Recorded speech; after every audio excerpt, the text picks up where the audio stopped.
Granny teaches the cashier who lectures her when she asks for plastic bags at a grocery shop a lesson.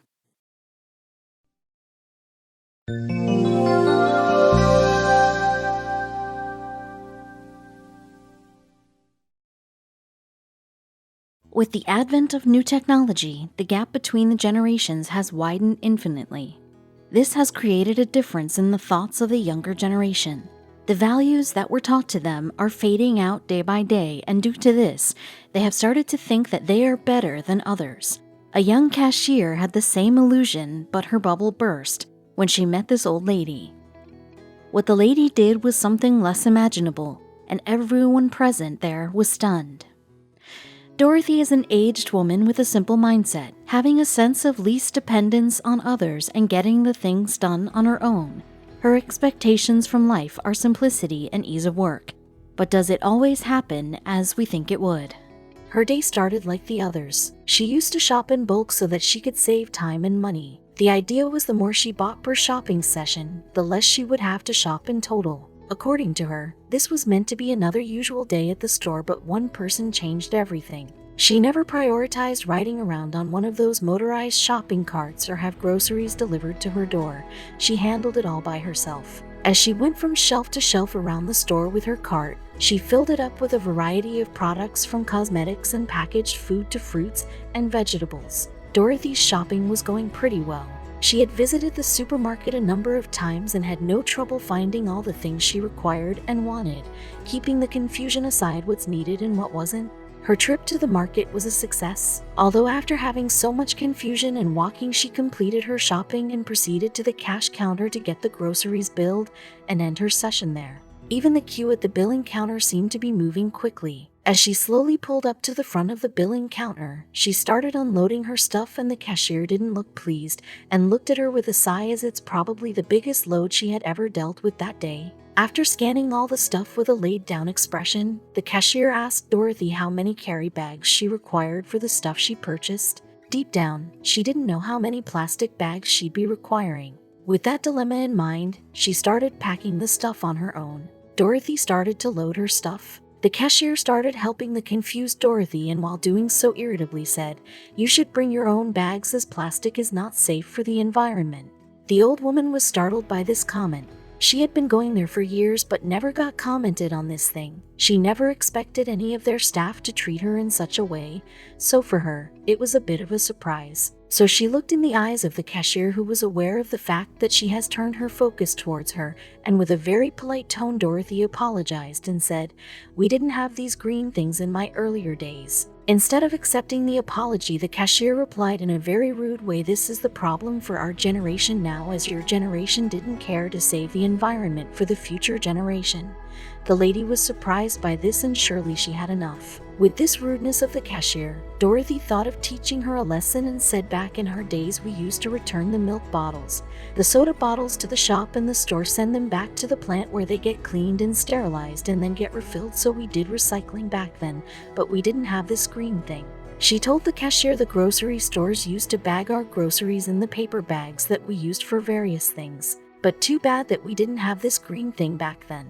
The look on the face of the cashier was more surprising than the speech itself. Dorothy continued her statement by sharing a memory. Most memorable besides household garbage bags was the use of brown paper bags as book covers for our school books. This was to make sure that public property was not defaced by our scribblings. Then we were able to personalize our books on the brown paper bags. She was explaining the cashier, and more crowd was getting together in the line. It was obvious that the cashier was more keen to attend other customers than listening to her, but her speech had most likely made a connection with some of the customers in the queue, and her conversation with the cashier had become impressive. The lady's points were reasonable and valid.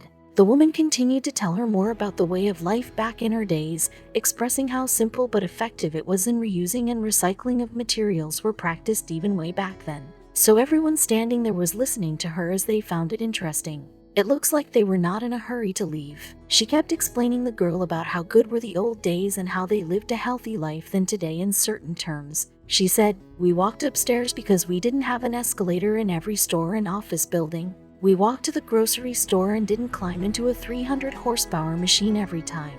We had to go 2 blocks, but you know what, you are right, we didn't have this green thing in our days. The lady was right. It is true that back then people lived a healthy and fit life than this generation due to their way of life. People used to walk miles and climb stairs as they didn't have the technology like today. The lady kept on talking. We used to wash the baby diapers as we didn't have the throwaway type back then, and wash our clothes by hand instead of washing machines at their time. We don't rely on a machine for our work. After taking a break to catch her breath, she continued, back then we used to dry our clothes online because we didn't have some 220 volts energy gobbling machines to complete our work. We weren't used to waste the energy and electricity on that, but we didn't have the green thing at that time.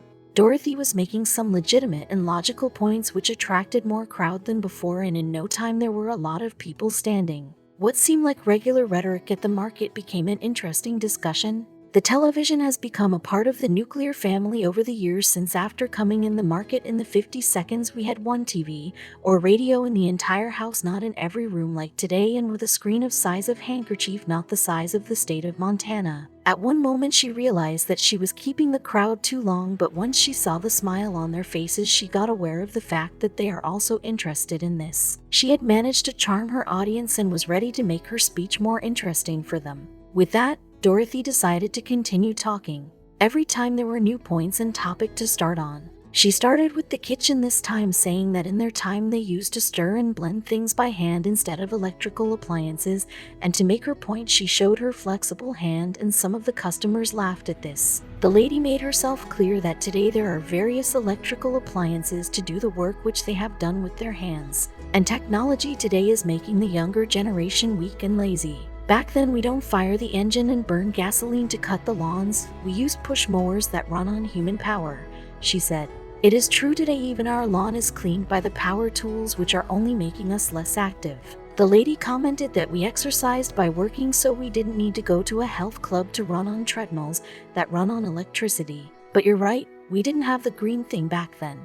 In a way, this is the better way to stay fit, as it doesn't feel like you're doing typical exercise. The lady spoke about how they used to take public transport to travel instead of carrying their personal vehicles, and how that was useful to the environment. She wasn't done with the transport reasons, so she continued how taking public transport helped to cut the traffic and make the city cleaner, and how it helped to keep the pollution low, as fewer vehicles on the road means less damage to the environment.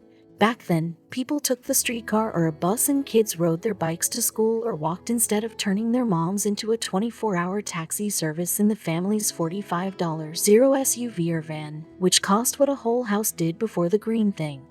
The lady told. She was rounding different topic, and this time she took the conversation to the smartphones. We had one electrical outlet in a room, not an entire bank of sockets to power a dozen appliances. And we didn't need a computerized gadget to receive a signal beamed from satellites 23,000 miles out in space to find the nearest burger joint.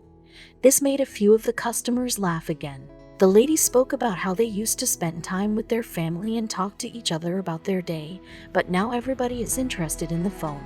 It seems that the phone has become an extension of a person's body. Nobody can go anywhere without bringing their phone. The conversation made the cashier speechless, and the lady gathered her goods and made way for the next customer. The cashier was completely knocked by what just happened. She was done with her speech and she looked towards the cashier for one last time, who was standing there quietly and astonished, and after that, the lady left the shop without any backward glance. The cashier was regretting and ashamed about Dorothy's reaction on the plastic bag comment.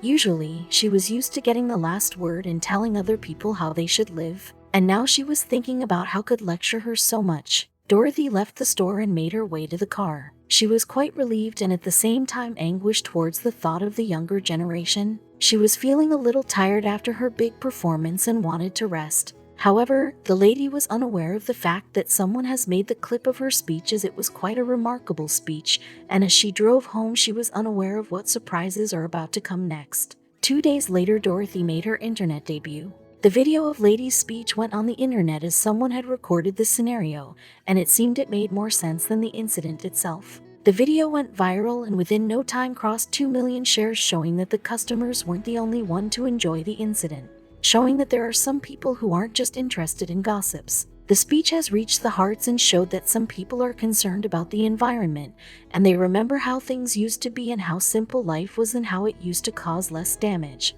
It showed that people who were commenting on the thread were concerned about the environment and were aware of how things were better before. Dorothy's speech struck a chord with the heart of the listeners and with those who are concerned, and they are taking the step to do what needs to be done towards this plastic waste.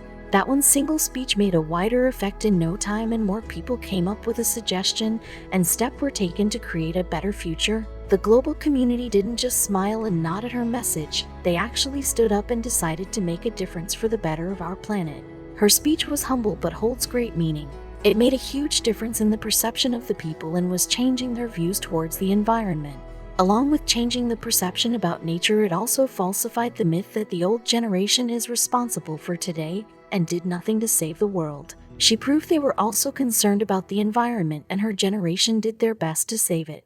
People are not aware of how much their activities are causing, like the industrial sector. The damage industries are causing are worse than before. They are killing nature at high speed. Things have changed a lot in the past time, from fresh to polluted air, from sitting together to chat rooms on mobiles, and from parks to the gym. There is nothing left like before. This is not the place it used to be. The speech taught one more thing to the viewers, and that was to respect our elders, because what we are and what we have is all because of them, and they have much more knowledge and experience. The lady has proved that being old means they need extra credit along with respect, and her point and views deserve that. She became a mentor to a lot of people and taught them how to stand for themselves. Her opinion, her experience, the points, and her view proves that she is a different and cool grandma, not a regular grandma. An ordinary grandma with some extraordinary opinions, which makes her different from others. I hope you liked this article about the courage and passion of the lady and the change which had come in all these years to us, to this environment, and we hope that we will get those days back someday. The environment will get better and the use of plastic will end.